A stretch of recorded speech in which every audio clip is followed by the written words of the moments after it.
Olá pessoal, estamos aqui mais uma vez, para dar mais algumas dicas de uso do The Huxley, certo? Para que vocês consigam aproveitar ao máximo o que ele oferece aí em termos de problemas, tá? Então vamos relembrar um pouquinho o que é que o The Huxley oferece para vocês. Ele tem um banco de problemas, dos quais nós vamos no nosso curso selecionar um subconjunto, tá? E cada um desses problemas possui uma descrição que vocês precisam ler, e nessa descrição tem dizendo o que é que o seu programa e se espera que o seu programa faça. Tá? Então, na descrição do problema está constando um formato de entrada, certo? E um formato de saída, ao qual o seu programa, aos quais o seu programa tem que respeitar. Então, muito cuidado na hora de escrever, porque se você escrever um programa que leia de uma forma diferente ou leia coisas que ele não vai informar, não pediu, vai dar errado, tá? Porque o The Huxley ele vai ser estritamente, vai se restringir ao que ele pediu, o que ele especificou, ok? Então, tenha muita atenção ao que o problema pede, tá? Então, dessa forma você não vai ficar bolando coisas que seriam interessantes que o programa fizesse e gerar uma saída que o programa não pediu só porque você acha que é interessante, tá? Então, fique focado no que é que o problema pede, tá? Então, faça exatamente o que é que o problema está dizendo, tá? E não tente fazer nada a mais do que está lá, ok? Lembre-se também do seguinte, que você não está programando para um usuário. Quando você programa para um usuário, existe uma preocupação de se comunicar com ele de alguma forma. Ou seja, se você vai solicitar uma entrada para ele pelo teclado, é interessante que ele saiba o que é que você está pedindo, né? Então, às vezes a gente faz um programa assim, um raw input que passa, por exemplo, digite o seu nome, dois pontos. Aí isso vai aparecer na tela e o usuário vai ficar lá, né, o cursor vai ficar esperando lá, piscando, e o usuário vai perceber que ele tem que digitar o nome dele, tá? Então isso é interessante para o usuário, mas para o computador que vai, né, não vai haver essa comunicação com o computador, talvez isso aí até atrapalhe, porque a correção vai ser feita por um outro programa, por um sistema. Então, tudo isso aí vai ser desnecessário, ok? Então, o próprio sistema do The Huxley é quem vai digitar, né, quem vai simular a digitação do seu programa, ele vai fornecer a entrada e também vai pegar a saída do seu programa e conferir se o que você executou no programa está de acordo, né, com o que ele esperava, ok? Bom, uma dica também importante, né? O sistema, pelo fato de ele ser pouco flexível, já que não é um ser humano, é uma coisa escrita, e quanto mais flexibilidade, mais difícil de escrever o programa. Então, eles geralmente os programas de computador são bem restritos, né, ao que ele foi programado, né? Então, se o problema pedir para você que seja impresso um resultado que tenha duas casas decimais, você, como bom matemático, vai saber que se você fornecer três casas decimais, né, está sendo mais preciso do que com duas, ok? Mas, se você fornecer com três, vai estar errado, porque ele não pediu três, ele pediu duas, certo? Então, tenham paciência com ele, com o The Huxley, com qualquer outro juiz online, porque é assim mesmo, né? Você tem que fazer o que ele pede e que pode ser o usuário, tá? Porque, só para citar um exemplo, em operações bancárias, vai ser essa mesma situação. Você só trabalha com duas casas decimais. Então ninguém pega um saldo que tem 10 casas decimais. Estão entendendo? Por quê? Porque o usuário especificou dessa forma e você tem que obedecer. Ok? Outra coisa também que eu alerto. Tomem cuidado com letras maiúsculas e minúsculas. Por quê, pessoal? É diferente? Para o computador, o A maiúsculo é diferente do A minúsculo. Tem um código diferente, certo? Então, se o problema pede que você imprima aprovado com letras maiúsculas e você imprime somente a primeira maiúscula porque você acha que é mais elegante, tá? Isso vai dar errado e o seu programa, apesar de você ter feito tudo certinho, ele vai dar uma resposta dizendo que para você que o seu programa está errado porque está dando a resposta errada, diferente da que ele queria, ok? Bom, então vamos explorar um pouquinho, né, essa questão da entrada de dados. A entrada de dados, eu sugiro que vocês usem a função raw input, né, que, traduzindo seria a entrada crua, né, ou seja, sem nenhum tipo de tratamento. Então tudo que é digitado pelo usuário no cursor, né? Então o usuário digita, aperta o Enter, então tudo que ele digitou vai ser simplesmente copiado para uma string, ok?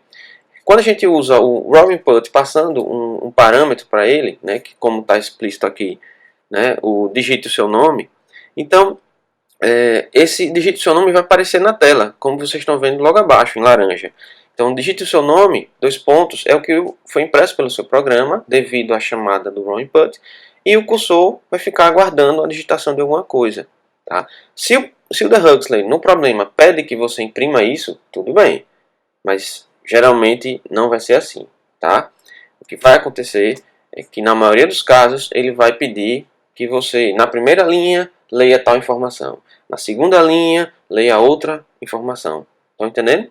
Então, basicamente o que você vai fazer são comandos do tipo: uma certa variável, que no caso aí está representada por valor, recebe o resultado da execução da função raw input, abre e fecha parênteses. Né? Então, abre e fecha parênteses significa que ela não tem parâmetros. Se não tem parâmetros, que seria a mensagem que vai ser mostrada na tela para o usuário, então o cursor vai aparecer na tela e não vai ter nenhuma mensagem. Isso aí realmente para um ser humano é complicado, mas para o computador não, porque ele já sabe, ele especificou o que é que cada linha da entrada deve ter. Estão entendendo? Então, depois que você digitar alguma coisa e apertar o Enter, o que foi digitado vai ser colocado na variável valor. E essa variável valor vai ser do tipo string. Okay? Mesmo que você tenha digitado números ou um número em ponto flutuante. Vai ser uma string que contém um caractere numérico. Né? Se for ponto flutuante vai ter um ponto, mas não vai ser um número. Você não vai poder executar operações, por exemplo, de soma, subtração, multiplicação, porque não se trata de um tipo de dados ponto flutuante ou inteiro. Ok? Tá. É o que está exemplificando aqui, né? No raw input ele vai ler, ó, na primeira situação, né, primeira linha que foi digitada aqui, né, em azul claro aqui, vai aparecer uma string que vai ser armazenada na variável valor, né, contendo aqui, este foi o valor digitado, é uma string. Tá? Mas vocês vão ver que na segunda linha digitada já tem números, certo? Mas continua sendo uma string, que contém o caractere D maiúsculo, o caractere I minúsculo e assim por diante. E contém caracteres que correspondem ao número 2, número 5, ok? Já na terceira linha você vê simplesmente o quê? 12.55. Mas 12.55 não é um número real, não é um número em ponto flutuante. É uma string que contém o caractere 1, o caractere 2, o caractere ponto, o caractere 5 e o outro caractere 5. Certo? Não vão conseguir fazer operações matemáticas com essa variável aí. Ok? Tá, mas se você precisar, aí onde entra essa dica de entrada de dados, no caso de tipos inteiros, né, no caso do Python tipo int. Ok? Então você teria que, primeiramente, fazer a leitura, né, que você vai receber uma string, e essa string vai ser armazenada na variável valor. Ok? Logo em seguida, vocês estão vendo aqui, ó, que a variável valor ela é passada como parâmetro para uma função int. O que essa função int vai fazer? Ela é uma função que converte uma string em um tipo de dados inteiro. Então, a variável valor inteiro vai guardar não uma string, mas sim um valor inteiro que corresponde ao que está contido na string. Ok? Então, essa variável valor inteiro, ela é do tipo inteiro, portanto você pode somar, subtrair, multiplicar, dividir e assim por diante. Ok? Então, é assim como que vocês vão fazer para converter uma string em um inteiro para poder fazer operações matemáticas dentro do seu programa. Entenderam? Isso pode ser feito de uma forma mais resumida. Né? Como vocês podem ver aí, né, na última linha do slide, né, onde o valor inteiro já recebe o resultado da função int converter o que foi digitado, né, e retornado pela função raw input. Quem é que executa primeiro? Raw input. Raw input vai ler alguma coisa no teclado, o usuário digita, isso que foi digitado vai ser uma string, que supostamente, se o usuário digitar corretamente, vai ser um número inteiro. E esse número inteiro que é uma string que corresponde a um número inteiro. E esse número inteiro, essa string vai passar de fato a ser um inteiro quando a função int for executada, e retornando assim o valor que será armazenado na variável valor inteiro. Ok? Então essa é a receitinha de bolo aí para ler o inteiro da entrada do The Huxley. Ok? Bom, mas se não for um inteiro, for uma variável em ponto flutuante, é só mudar a função. Ao invés de int, vocês vão usar float. Tá? Float recebe um string que contém um número em ponto flutuante. Tá? Então tem que ter um número seguido de um ponto, seguido de, seguido de um conjunto aí de caracteres numéricos. Tá? Então, de forma resumida também, você vai poder ter uma linha só que já atribui a uma variável, float, o resultado dessa leitura. Ok? Pode ser, como eu mostrei nas duas primeiras linhas, ou como na última. Aí vai do gosto de vocês e da situação. Ok? Bom, às vezes o The Huxley coloca uma entrada um pouco mais complexa. O que seria isso? Quando é para se ler apenas uma informação, apenas um dado por linha, é muito mais fácil, porque você lê e converte aquela linha toda em uma variável.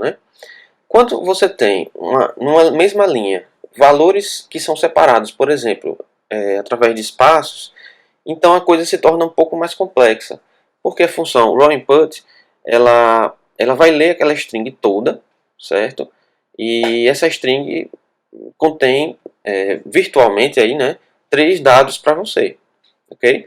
Então suponha que o seu problema pede aí para fazer a leitura das informações de um aluno, aonde informada a matrícula, seguida de 2 notas, que obviamente são notas em ponto flutuante. Tá? Então tem 3 informações na mesma linha. Ao usar o rowInput, você vai obter uma única string. E essa string vai ser armazenada na variável entrada, como vocês estão vendo aí logo no início dos exemplos. Tá? Ao chamar print entrada, você vai ver que ele vai imprimir exatamente da forma como foi lido. Ok? Mas tá, se você precisar fazer a conta, o que seria a média? Então eu tenho que separar as coisas. Eu tenho que separar a matrícula das outras 2 notas, cada uma em uma variável. Então, a dica que eu dou é utilizar a função ou o método, vamos pensar aí, de string, que se chama split. Split é o quê? Traduzindo do inglês para o português seria particionar. Ok? Então o split sem parâmetros, você vê que tem um abre e fecha parâmetros, então o split padrão é separar as coisas pelo espaço em branco. Então ele sai pegando na string e quando ele encontra um espaço em branco, ele detecta, terminou um pedaço da string, eu vou separar esse. Quando ele encontra o próximo espaço em branco, aí ele separa a outra parte da string, gerando o quê? Um conjunto de strings. Nesse caso aí, eu tenho uma string que tem 2 espaços. Um entre a matrícula e a primeira nota, e outro espaço entre a primeira nota e a segunda nota. Ok? Então, desta forma, vocês veem que eu teria como usar o split, e ele vai gerar, para mim, uma lista contendo 3 strings. Então, a variável valores, nesse caso, tá, ela contém aí três variáveis, que foram quebradas pelo método split, pela função split sobre a string. A primeira delas é uma string que contém 2015, 02, 12, 34. Isso é o número de matrícula. A segunda string contém 10.0 e a terceira 9.0. E como é que eu faço para pegar essas informações? Então, valores é uma lista. Então, a lista, no caso de Python, ela é indexada, ou seja, eu consigo acessar cada componente dessa lista, sendo que ela começa da posição 0. Então, valores é uma lista que contém 3 coisas. Só que como ela começa a contar do 0, então o índice 0 é a primeira, o índice 1 é a segunda e o índice 2 é a terceira. Então, valores índice 0 corresponde à matrícula. Valores índice 1 corresponde à primeira nota. E valores índice 2 corresponde à terceira nota. Supondo que você queira converter isso daí para os tipos específicos. A matrícula seria um número inteiro. Então, é só usar o que a gente já sabe. Eu pego essa string, que é valores índice 0, e transformo ela em inteiro através da função int. Estão entendendo? Porque valores índice 0 é o primeiro da lista. Valores índice 1 é o segundo, que corresponde a 10.0.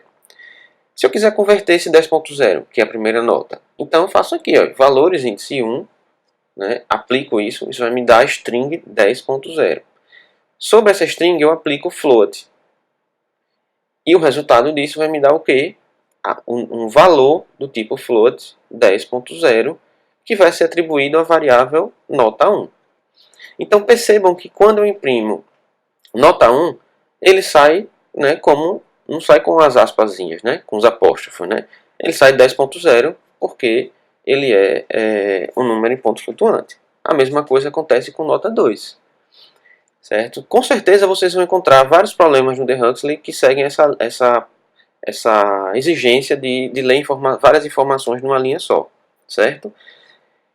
Bom, você também pode, no caso da função split, separar não só por espaço, mas por vírgula. Então suponha que ao invés de usar espaço entre a matrícula, a nota 1 e a nota 2, você use a vírgula. Como é que você faria? Né? Não, o The Huxley diz que separa por vírgula. Então você vai passar para split entre apóstrofos um caractere que é a vírgula. Então ele vai fazer o split, mas usando como caractere de separação a vírgula e não o espaço em branco, que é o padrão dele. Entenderam? Mas na grande maioria dos casos vai ser separado por espaço. Ok? Bom, aí tem a segunda parte das dicas, que é a saída de dados. Né? Então, não adianta você fazer o programa todo correto e não imprimir a saída conforme o problema pede. Né? Então, é importante que você esteja atento à forma como é solicitada a saída do programa lá no The Huxley. Tá? Então, a sugestão que eu dou para vocês é usar o comando print, né, que imprime, né, o que é passado logo após, né, a chamada do print. Então, print alguma coisa, certo? Essa alguma coisa vai sair na tela e ele vai quebrar a linha, ou seja, vai passar para a próxima linha. Então, se eu fizer print uma string A e print uma string B, a string A vai sair em uma linha e a string B vai sair na linha seguinte. Estão entendendo? Bom, e se eu quiser imprimir várias coisas na mesma linha? Aí tem uma coisa interessante, que o print, ele pode, né, após o print você pode passar uma lista de valores separados por vírgula. E esses valores vão ser impressos na mesma linha e o print já se responsabiliza por incluir um espaço entre, né, os valores que você fornecer. Ok? Então, uma dica também que eu tenho para vocês é em relação à impressão em ponto flutuante. Muitas questões vão pedir para vocês usarem um certo número de casas decimais. Então, o Python, né, ele tem um operador, né, que serve aí para formatação de números em ponto flutuante, que segue o estilo da linguagem C. Tá? Então, quando você precisa, por exemplo, eu tenho aqui na biblioteca de Math, né, de matemática, tá, a constante π. Né? Essa constante π, se você imprimir, você vai ver que é 3.14 15, 92, 65, 359. Então, tem uma precisão bem grande aí, né? Mas se você só quiser 4 casas decimais, e aí? Se o problema pede que você imprima 4 casas decimais, como é que você faz?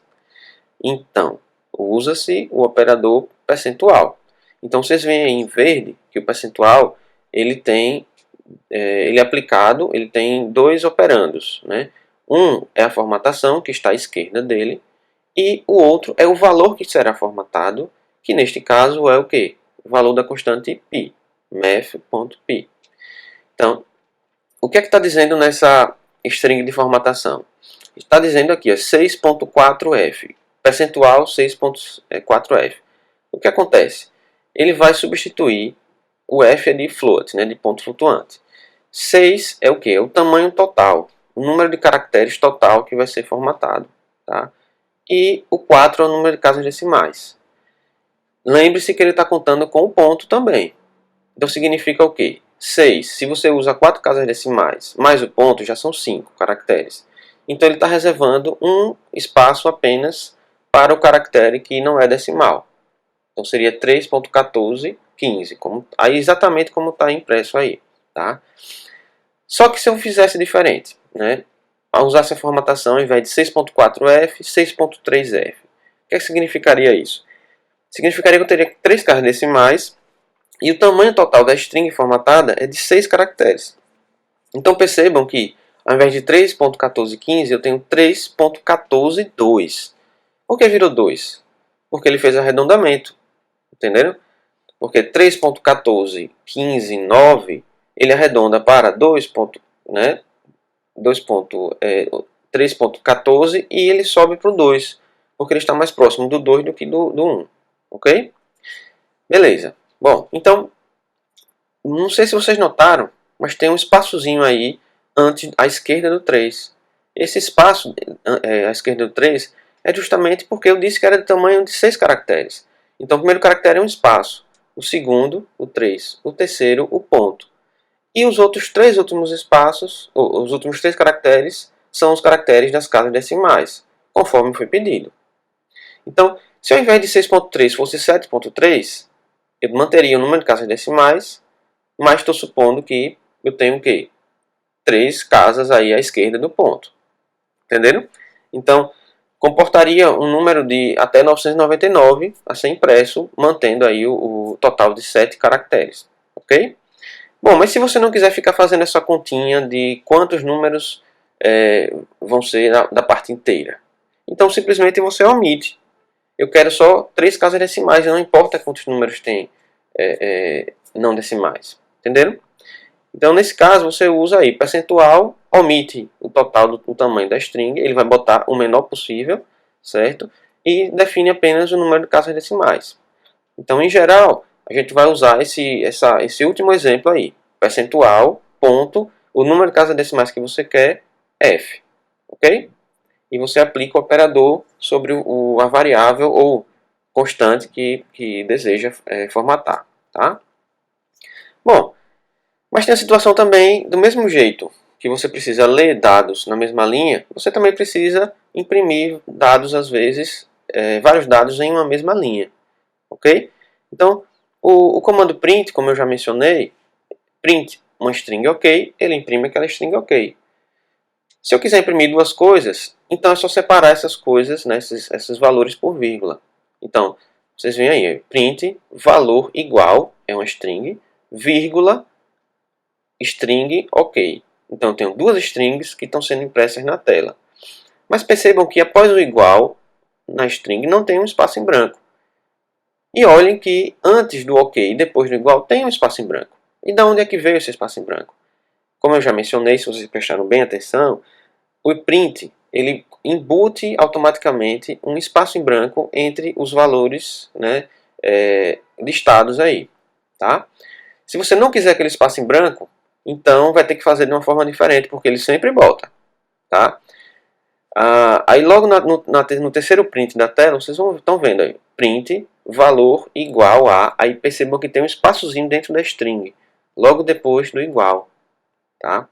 Então, depois do igual, você tem, fecha com um apóstrofo e tem um mais.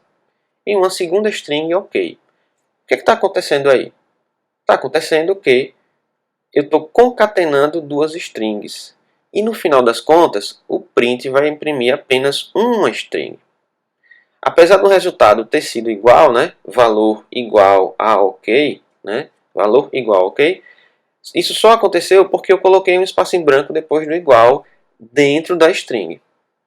Se eu simplesmente substituísse a vírgula pelo mais, o ok sairia junto ao igual. Entenderam?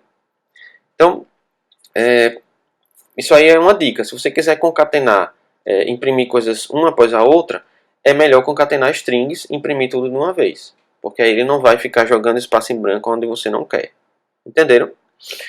Bom, e números? Né? O print ele pode receber nessa lista de valores strings, inteiros, float, não tem problema. Você bota que ele vai imprimir. Então, print a string valor igual, vírgula, 10, ele vai imprimir valor igual a 10.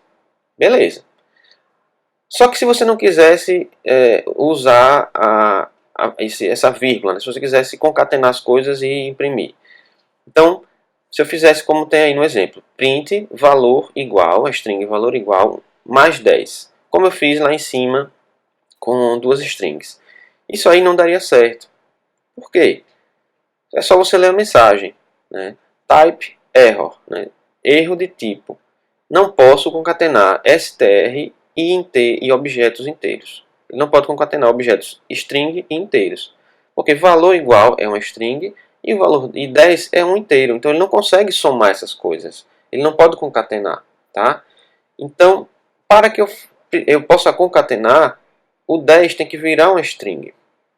Do mesmo jeito que eu tenho uma função para transformar um string em um inteiro, eu tenho a volta, que é usando a função str, que vem de string.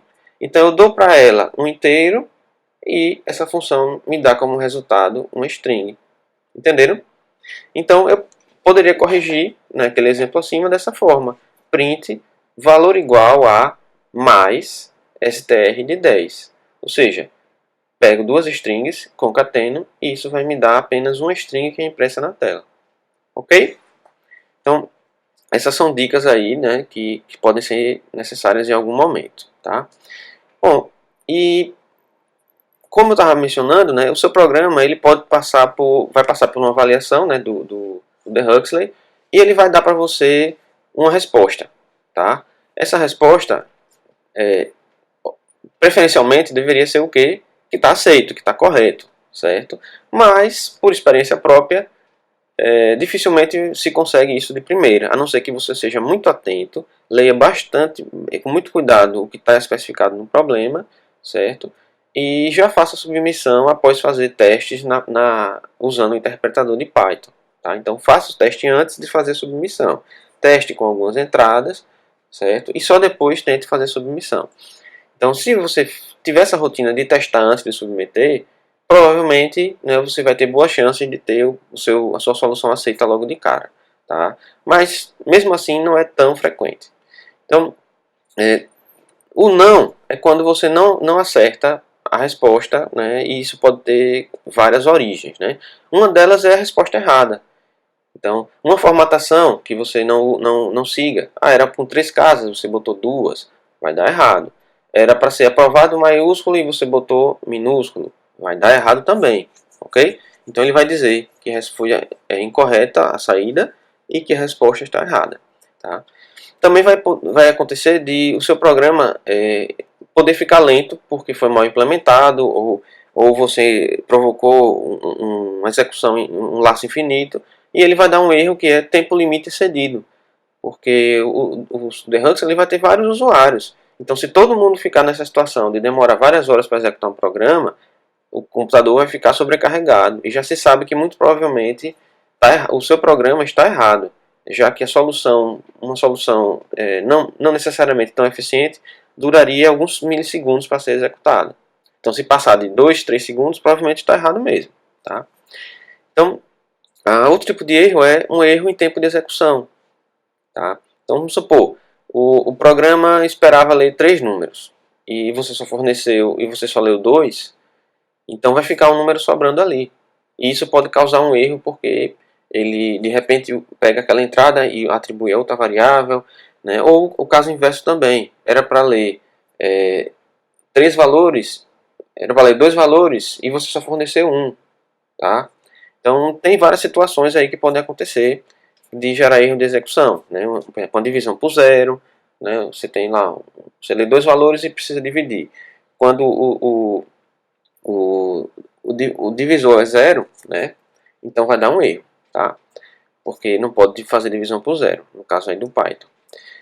Acontece também erro no tempo de execução quando o seu programa tem uma coisa incorreta sintaticamente, já que os programas em Python eles não vão ser compilados. Tá?